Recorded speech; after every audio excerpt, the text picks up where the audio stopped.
Spoštovane gledalke in gledalci, dober večer. Maribor, ki je bil od lanskega novembra v svojevrstnem krču, je včeraj doživel prav tako svojevrstno olajšanje.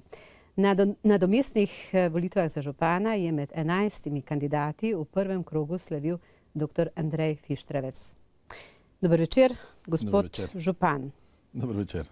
Menda še ne smem reči gospod župan, ampak mestni svet mora potrditi vašo izvolitev, ampak 52% je seveda prepričljiva zmaga, gospod Fištravec. Kako ste preživeli včerajšnji dan? Kako ste preživeli večer? Tako bom raje vprašala, kako dolgo ste bili po konci in kako je minil današnji dan? Ja, večer sem preživel v pričakovanju skupaj z podporniki in meščani in prijatelji, starši, hčerko na volilni izid, ki se je kar hitro pokazal. Potem ste imeli novinarji veliko dela, da ste poročali o tem. To je trajalo potem kakšno uro in pol. Tako da je tam šele okoli 10. ure je bilo tudi potem več časa, da sem se lahko malo družil z podporniki in meščani, ki so prišli v volilno pisarno. Potem pa sem tam nekje okoli polnoči prišel domov, pa sem bil še 2 uri na Facebooku, da sem malo uredil svoj profil in zjutraj ob 7.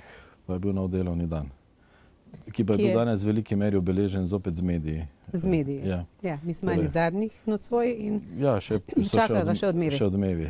No, tako. Gospod Fištravec, takole bom rekla, ne želim špekulirati, kdo je prišel voliti in kdo ni prišel. Veste, da se danes največ govori o nizki volilni udeležbi. Pravzaprav nihče ni ugotavljal, kdo je prišel, kdo ni prišel, kdo je doma ostal. Morda to pustiva na miru. Ampak najbrž imajo prav tisti, ki trdijo, da so pravzaprav prišli prepričani. Ali pa reciva, da je 15.500, če sem prav izračunala vaših glasov, 15.503 glasovi natančno, da so ti ljudje prišli odločeni, da volijo vas. Drugače med 11 kandidati seveda ne bi dobili tako visoke podpore in to gotovo je uspeh. Ampak ta odločenost, ki so jo izkazali vaši volivci, je tista odločenost, ki jo zdaj verjetno pričakujejo tudi od vas. Ja, to je en vidik gotovo. Če ne bi bilo toliko odločenih Mariborčanov in Mariborčank, ne bi bil možen takšen rezultat. Mislim pa, da je tudi pomembno to skupno število volivcev, ki so prišli oziroma niso prišli na volitve, ker tudi to skupno število in izplen končni, torej rezultat, daje zelo močno sporočilo. Torej na eni strani ob nizki volilni udeležbi izvoljen neodvisni kandidat, a na drugi strani pa jasno sporočilo in jasna nezaupnica stari politiki, pa tudi načinu starih politik. Kdo pa mislite, da so tisti, ki niso prišli? Ali se pri nas spreminja pravzaprav klima? To je bilo veliko presenečenje, tudi za raziskovalce javnega mnenja. Večerova anketa javnega mnenja je napovedovala kar vsaj solidno, če ne odlično volilno udeležbo. Kaj se je zgodilo, da je ta udeležba iz 60 padla na 30? Apropo, naša raziskava je pokazala takšno volilno udeležbo, interna, ki smo jo sami delali. Ne ve nihče natančno, ampak mislim, da je bistveno to končno sporočilo. Torej, da je mariborsko volilno telo dalo zelo jasno sporočilo.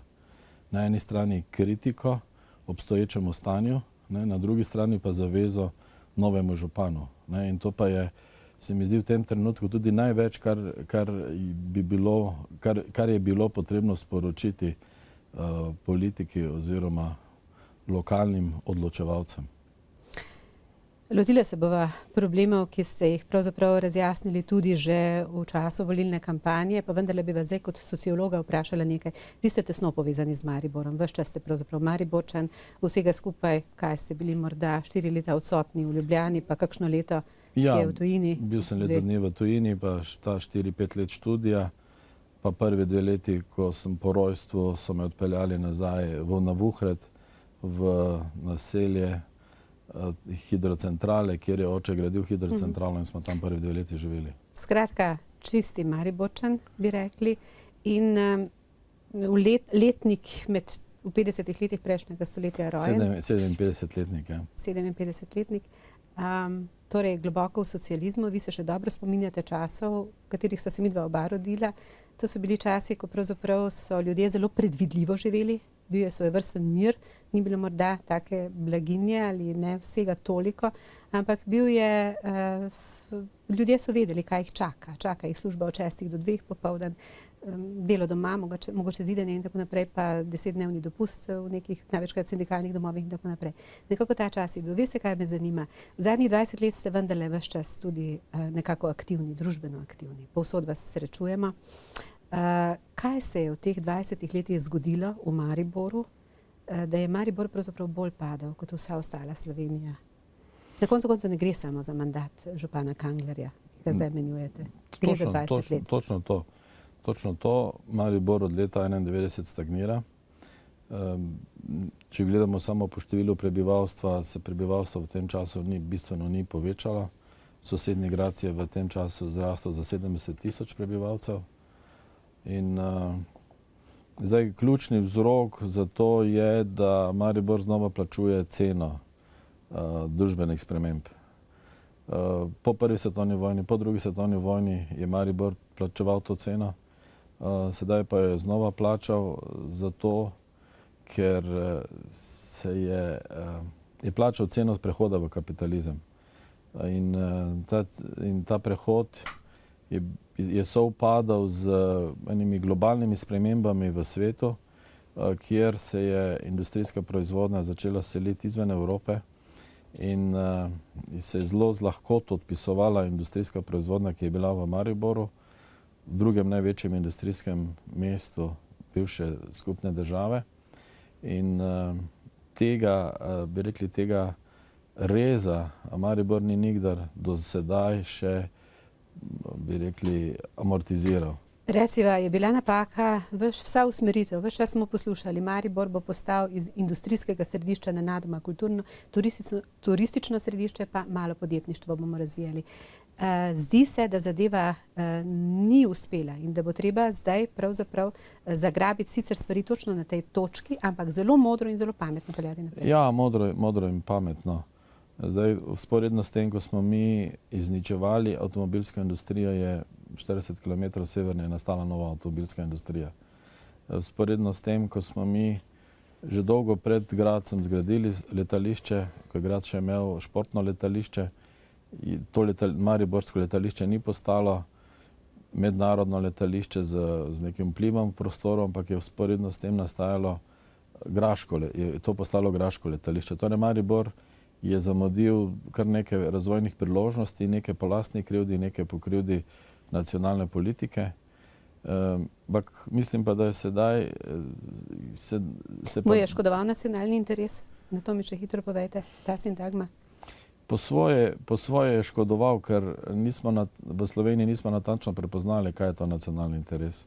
V Sloveniji se je skozi to spremembo družbenega reda in privatizacijo dogajala primarna akumulacija kapitala. In ta je vedno zelo problematična. In Slovenija sicer to primarno ali pa to transformacijo ali pa privatizacijo delala počasi, ko pa je postala bolj očitna, je pa Maribor tu plačal visoko ceno. Zadnjič niste bili slučajno v spomeniku nekdanjega industrijskega Maribora na zadnjem soočanju. Čeprav so nekateri imeli pripombe, pa vendarle bilo je dobro. Takrat smo najbrž začeli delati te napake, ampak morda pustiva zdaj to za nazaj. Zdaj nekaj vprašanj takih, ki jih pač županu bodočemu moramo postaviti. Govorili ste o transparentnosti poslovanja, o transparentnosti, ki da je ni bilo prisotne, in uporabili ste izraz. Transparentnost se zagotovi s kanali komuniciranja. Rekli ste mi zdaj, da ste bili do 2 ponoči na Facebooku. Kakšni bodo vaši kanali komuniciranja, ki bodo dejansko zelo, zelo pomembni? Ja, moja kampanja je uspela zaradi tega, ker smo veliko energije in časa vložili za to, da smo čim bolj neposredno komunicirali z meščani. En del te komunikacije poteka preko virtualnih ali pa socialnih omrežij, drugi del pa v živo. Tako da mislim, da v to bo potrebno nadaljevati. vključno s tem, da bo župan redno prisoten v mestnem socialnem življenju, da bo redno prisoten tudi in na razpolago novinarjem, ko ga bodo potrebovali. So to tiskovne konference ali boste se bolj Twitterja posluževali? Ne, jaz mislim, recimo kolegi na radiju bi želeli enkrat mesečno imeti pogovore z županom, kjer bi lahko meščani spraševali preko zvez. Kaj podobnega se morda lahko tudi na televiziji naredi. Sam razmišljam o tem, da bi imel mesečne pisarne nekje v centru mesta za meščane in da bi tudi istočasno obiskovali krajevne skupnosti in mestne četrti. Ampak dejstvo je, da iščejo informacijo tisti, ki so zanjo zainteresirani, ostali rečejo, nismo vedeli. To se velikokrat zgodi. Dobesedno jih je treba informacijo pripeljati, jih prisiliti. To je res. Se ne zdi, da bi bili sledilci dobra zadeva, če ste že družabna omrežja preizkusili? Sledilci so lahko dobra omrežja, vendar je pri družabnih omrežjih to problem, da se akcija ne konča v virtualnem, torej v navideznem prostoru. Torej je problem tem, kako to prenesti v socialni prostor. Mislim, da tu treba kombinirati te, bom rekel, žive pogovore z virtualnimi pogovori. Predvsem pa bi bilo potrebno, ampak mislim, da to ni stvar prvega tega 1,5-letnega mandata, da bi tudi statut mestne občine prilagodili na ta način, da bi dali večjo težo zborom občanov in bi rekli tej lokalni samoupravi v mestnih četrtih in krajevnih skupnostih.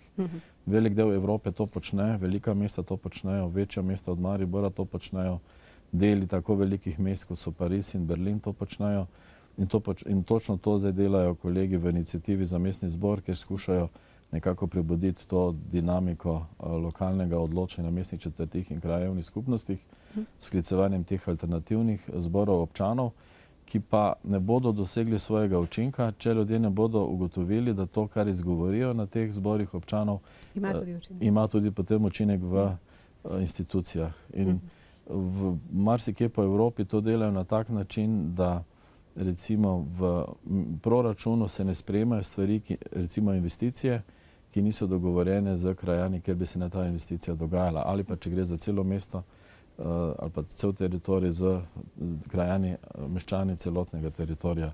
Na ta način dobijo besede, ki se govorijo po teh raznih zborih, tudi potem svojo težo v samem proračunu. In seveda na ta način, to je potem realno soodločanje. Kar je bilo verjetno velikokrat napačno v preteklosti. Gospod Fištravec, mestni svet, seveda, mestni svet je dobil 4 nove svetnike, mimo grede, to so prav iz SD-ja. Mislite, da so volivci nekako pravičniško tukaj delovali? Ja, vidite, kako so te volitve v bistvu bile, kako prefinjena sporočila so dale te volitve.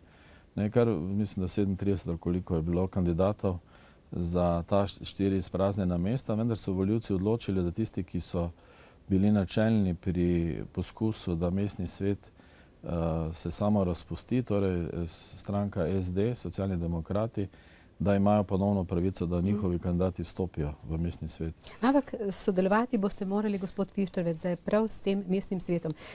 Vstajniki že napovedujejo vstaje proti svetu, češ zahteve naj odstopijo. Kaj boste naredili in boste dali podporo?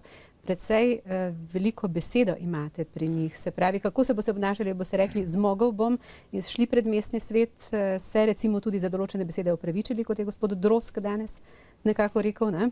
Ja, tu so dve zadevi. Eno je delo z mestnim svetom in sodelovanje mestnega sveta z menoj. Drugo pa so pa zahteve nekaterih vstajniških skupin, da mestni svet odstopi. Zdaj, legitimnost mestnega sveta, moje stališče do legitimnosti mestnega sveta je znano. Tudi sam menim, da bi mestni svet moral odstopiti v trenutku, ko je odstopil bivši mariborski župan. In tudi volilni rezultati to kažejo. Okrog 3500 neveljavnih glasovnic ravno pri članih mestnega sveta. Ampak sedaj je, kar je. Mestni svet bo ravnal tako, kot meni, ali pa mestni svetniki tako, kot menijo, da je prav. Zdaj, z vidika župana bom skušal se z mestnim svetom pogovarjati po pameti, ker mislim, da smo in župan in mestni svetniki, kar se tega tiče, dovolj pragmatični in racionalni, da bo tak pogovor mogoč. Ne bo na abstraktni pogovor, ampak bo pogovor o čisto konkretnih projektih, ki jih bomo dali na mizo in skušali doseči soglasje v dobro mesta. Lahko kaj poveste o teh projektih?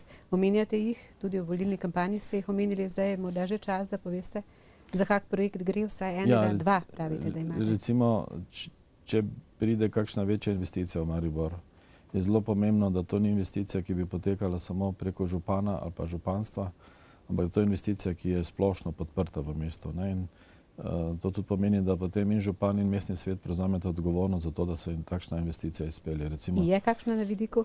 Vse pogovarjamo v tej smeri. Vsaj področje, z katerega je? To bi zdaj še težko povedal. To je ena taka možnost. Druga taka zadeva je tudi eventualna rebalans proračuna. Razen tega bomo tudi videli, kako daleč in kako hitro bodo potekale revizije. Tudi revizije lahko prinesejo izsledke, do katerih se bo treba širše v mestni občini opredeliti. Tu v mestnem svetu in županstvu. Na koga pa računate v mestnem svetu? Vendarle bo treba sestavljati koalicijo, nekdo bo moral podpirati. To ne bo politična koalicija, to bo programska koalicija. Torej, ena sodobna oblika vodenja skupnih zadev, kjer imamo konkreten problem, konkretno rešitev in potem bomo na mestnem svetu to skušali najti večino, da bi to rešitev podprli.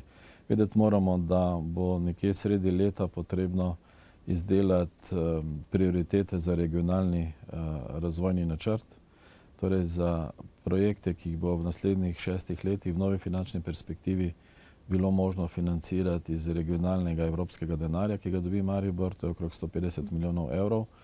In tu bo treba zelo jasno premisliti, kaj so ključne prioritete. Zdaj, če poslušamo javnost in raziskave javnega mnenja, so to nemogoče ceste v mestu. In tukaj bomo morali imeti zelo jasno stališče, da gremo v to zgodbo, ker to bo gotovo velika investicija, ki bo mesto obvezovala v naslednjih letih in bo treba pripraviti poslovni model, da bo mogoče to investicijo speljati. Ker dobiti evropski denar ne pomeni, da ga lahko takoj trošiš, ti moraš najprej založiti, potem pa dobiš denar nazaj. In teh 150 milijonov je velik denar za Maribor in se bo dalo nekaj zelo pomembnih ključnih investicij v mestu s tem denarjem speljati. Omenili pa ste rebalans proračuna, ki je zdaj sprejet, naj bi bil uravnotežen, vendar marsikdo seveda ugotavlja, da ima recimo premalo predšolska vzgoja, šolstvo. Ljudje so zelo kritični in pravzaprav pričakujejo ta rebalans. Tu sva, nekje bo treba vzeti, če boste morali. Nekje bo treba vzeti, nekje dodati. Šolstvo in vrtci so velik problem. Problem so investicije, ki so letos bile 0 evrov na področju šolstva in vrtcev, investicijsko vzdrževanje, ki zelo zaostaja, tako da mestna občina ne more niti lastnih prioritet, ki si jih je zastavila, redno finančno pokrivati v primeru šolstva in vrtcev. Ampak roko na srce, to ni problem samo vodenja zadnjih 6 let, ampak je to daljši problem, ki se v mestu vleče že zadnjih kar 20 let, kjer Maribor, po mojem mnenju, ni dovolj izkoristil državnega denarja, ki je bil namenjen za obnovo ali novogradnje šol in vrtcev. Ampak sedaj je, kar je. Zdaj je, kar je. Nekje bo treba pravzaprav ta denar dobiti. Kje, če ste vi prepričani, da je treba v šolstvo, najbrž vas pri tem seveda marsikdo podpira, ne moremo reči ne predšolski vzgoji. Kje vzeti? Kje bi lahko bilo ta trenutek manj? Še počakati pri obnovi cest, na katere opozarjajo na evropski denar ali kako?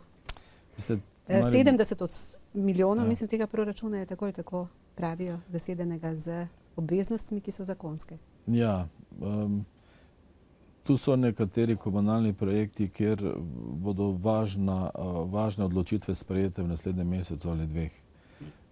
Dobro, recimo, če govorim o nakupu avtobusov. Predviden vsaj za 6-7 avtobusov je denarja v mestnem proračunu.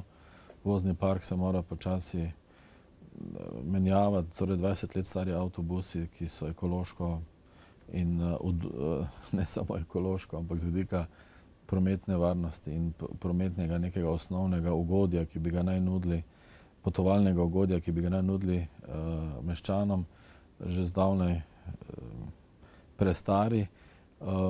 In tu je zelo važna odločitev, kakšni bodo ti avtobusi. Kako bomo dosegli optimalne rešitve. ne, ali so to avtobusi na nafto, naftni avtobusi, ali so to avtobusi na kakšne drugačne vire, ne. Tako da konkretno v zvezi s tem imamo v proračunu za leto zagotovljen denar za eno plinsko črpalko, ne. In zdaj, če bodo avtobusi ne bodo plinski, potem črpalke ni treba graditi in že imamo tu, mislim, da cirka 600-700 tisoč evrov, ki se lahko nekam drugam preselijo, ne. Dobro, In na ta način bo treba iti skozi proračun pa stvari pogledati. Proračun in upati, da boste dobili seveda podporo. To boste morali poiskati podporo. Se pravi, to so pa takšne, to niso politični projekti, to so takšni komunalni, občinski projekti, da je treba z tega zornega kota na stvari gledati in mislim, da potem... Mimogrede, ko boste stopili do mestnih svetnikov, boste upoštevali zahtevo člana upokojenske stranke, gospoda Drozga, da se opravičite, menda je nekako tako danes rekel za določene izraze. Nisem še pregledal današnjih medijev. Šlo je za štalo in kidanje gnoja. Aha, dobro, nimam težav s tem, da se opravičim, če sem kogarkoli prizadel, lahko to že tudi sedaj storim za kakšnimi svojimi izrazi, ki so bili morda malo preveč, recimo temo, plastični. Kampanski. Ali pa kampanski, ali pa predvolilni. Tako da, če se kdo čuti kakorkoli prizadetega v kakih izrazih, nimam problema, da se vsakemu tudi osebno opravičim. Vaša ekipa menda že nastaja, tu sva. Lahko poveste kakšno ime ali ne? Ne, imen zdaj še ne morem govoriti. Pa nekaj pa jih imate v mislih? Ja, seveda. Jaz bi zelo rad imel v ekipi nekoga, ki se zelo dobro spozna na notranjo situacijo v mestni občini. To je normalno. Tu je več možnosti, tako da zdaj se še tukaj dogovarjamo. Rad bi okrepil to komuniciranje z javnostjo. Se mi zdi zelo pomembno, recimo primer Radar je že tak primer, ki bi se lahko, ne glede na to, kako so bile stvari speljane, bi lahko bilo drugače, če bi bilo to drugače skomunicirano z javnostjo. Pa ne samo Radar, na splošno se mi ta vidik komuniciranja z javnostjo zelo pomemben. Še posebej, če želimo zagotoviti preglednost delovanja župana, županstva in strokovnih služb. Gre za posebno znanost, tudi na nek način, ne? Morda bom šla tule nekoliko naprej. Zdaj šefico mestne uprave, bodiva nekoliko bolj konkretna, ste rekli, da boste gotovo zamenjali tudi nekatere direktorje uradov. Skratka, nekaj ljudi boste pripeljali na zaupanje, sistematizacijo boste pregledali, se pogovorili Sistemizacijo bomo najprej odpravili, to novo sistemizacijo, in potem šli v neko smiselno sistemizacijo, ki ustreza delovnim procesom v mestni občini Maribor. Ta nova sistemizacija, ki jo bom odpravil, je takšna, da sistemizira nekaj čez 400-417 delovnih mest. V tem trenutku pa je zaposlenih 260-270 ljudi v mestni upravi. Torej, narejena na način, ki ga sploh ne morem prav razumeti, zakaj taka sistemizacija, če sploh ni potreb za to vrstna delovna mesta. Se pravi, vi govorite o 10-odstotnem zmanjšanju stroškov. Ne ljudi, ampak stroškov. Veste, ta nova sistemizacija je narejena tako, da so najbolje plačana mesta, torej podsekretarska in sekretarska, doživela blazen skok. Torej, kot da bi se mestna občina glede na prejšnjo sistemizacijo povečala za 4 do 5 krat. No, samo to je ta trenutek fiktivna sistematizacija, če ljudi ni. Vi boste vendarle nekaj ljudi pripeljali, gospod Fištrevec, na zaupanje, tako ste rekli. Bilo bi prav, da bi na drugi strani bilo nekaj ljudi manj. Vendarle, tudi govoriva čisto ne samo takole o številkah, ampak govoriva tudi o ljudeh. Se vam ne zdi, da je vendarle uprava nekoliko se razbohotila? Ja, uprava se je razbohotila, vendar kolegi v Gradcu, ko so delali isto zadevo, so najprej ugotovili, kaj je optimalna rešitev in potem so v nekaj letih to optimalno rešitev jo postavili in potem v nekaj letih tudi to kadrovsko, bomo rekli, stabilizirali. Tako da, recimo v Gradcu so imeli del zaposlenih, bi rekli, na strošku in potem s časoma skozi upokojitve se je slika stabilizirala. Ja. Vidim, da se zavedate, da tu vendarle obstajajo pogajanja s sindikati ob takih posegih in da obstajajo seveda zakonodaja, ki ni zelo enostavna pri... To je eno, drugo je pa tudi to, da je treba vzeti nekaj časa, da ljudje, ki so delali, pokažejo rezultate svojega dela, da se ti rezultati pregledajo in da istočasno tudi pokažejo vizijo svojega dela. Ne? In skozi to se tudi spostavi ta dinamika, ker se potem bolj natančno vidi, kdo je prišel na mestno občino samo v službo, kdo pa je prišel razdelati. Najbrž ne razmišljate, da je, če ima člansko izkaznico kakšne stranke, da je takoj nesposoben. Najbrž tako ne boste gledali na stvari. Ne, ne vem, kakšen kriterij bi tukaj vzpostavil, glede na to, da sem sam nestrankarski kandidat. Ne. Torej, po tem kriteriju bi potem morali vsi zaposleni, ki so pripadniki kakšne stranke, biti, ne vem. Ne. Se pravi, bo kriterij, recimo sposobnost. Kriterij je sposobnost in opravljeno delo. Veste, upravni delavec ima določena pravila, kako deluje. Torej, zdaj, če recimo redar v enem dnevu opravi 3,1 intervencije v smislu plačilnih nalogov, če se tako, se potem to je podatek. Recimo, to je absolutno podatek. Premalo? Ja, mislim, potem moramo se vprašati, zakaj potrebujemo tako številno redarsko službo. Ne? In kaj dela šef? Ja, seveda. Ne? Isto je potem pri raznih upravnih postopkih ali pa pri delu raznih projektov. Ne? Če na koncu ni pogodb ali pa na koncu ni rezultatov dela, ki so materialno merljivi, ne? Potem se človek vpraša, ja, kaj pa delate tukaj? Ne? Tako da, veste... Tam, kjer je merljivo, bo šlo, velikokrat so stvari nemerljive. Ampak, gospod Fištravec, takole najin čas zelo hitro teče. Radarji so zanimiva zgodba, vem, moram še enkrat povedati, še enkrat vprašati, gre vendarle za sorazmerno velik denar, ki grozi v proračunu, na drugi strani. Ja, ampak mislim, da to relativno... univerzijade in tako naprej. Bodo to relativno lahko... Zdaj, če govorite o univerzijadi, pa še o čem drugem, je to relativno lažji problem, ne? Ker tukaj gre za jasno izražene sume kompetentnih državnih inštitucij, da gre za klientelistično in koruptivno delovanje, da gre za pogodbo, ki je bila narejena na škodo mestne občine in v takem položaju... Pa ste prepričani, da bo to tako ugotovljeno? Toliko poznate? Zelo resne pravne ekspertize gredo v tej smeri. Veste pa, da v Sloveniji je eden ključnih problemov delovanja pravnega sistema pa pravne države in tu so možna vsa mogoča presenečenja. Jaz upam, da do njih ne bo prišlo. Kot rečeno, protikorupcijska komisija je bila tukaj zelo jasna. Kolikor vem, je že osnutek poročila na mestni občini, sicer je v globoki tajnosti, od 8. marca, kolikor vem, ampak bo s tem, ko nastopi mandat, bo to poročilo tudi meni dostopno in moji ekipi. In bo hitro javno. In bo hitro, seveda. Prav. Gospod Fištravec, takole še ta peticija v zvezi z spremembo zakona o lokalni samoupravi. Postajate župan drugega največjega slovenskega mesta, to ni kar tako. Ob tem boste imeli seveda tudi veliko besede, vaša beseda se bo poslušala, če bo smiselno in pametno zastavljena, še posebej. In tu lahko na tem področju kaj naredite. Boste nadaljevali? Ja, mi smo zbrali okrog 2500 podpisov pod to peticijo.